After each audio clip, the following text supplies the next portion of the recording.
There seems to be two more questions. Gentlemen, are you also asking a question? Three more. We'll close with these last three questions. Thank you. Yeah, I just wanted to ask Mr. Deedat whether he believes the Bible is God's word. Do you believe that the Bible is God's word? Is the Bible God's word? Thank you. You see, this is not a time for joking, but if we had the time, I would have given you a Bible in your hand and asked you whether you believe that Bible to be the Word of God.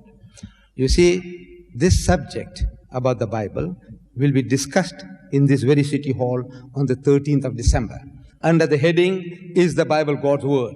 A symposium is supposed to have taken place here in October between a Christian missionary and my secretary. But for some reason, the Christian missionary has backed out.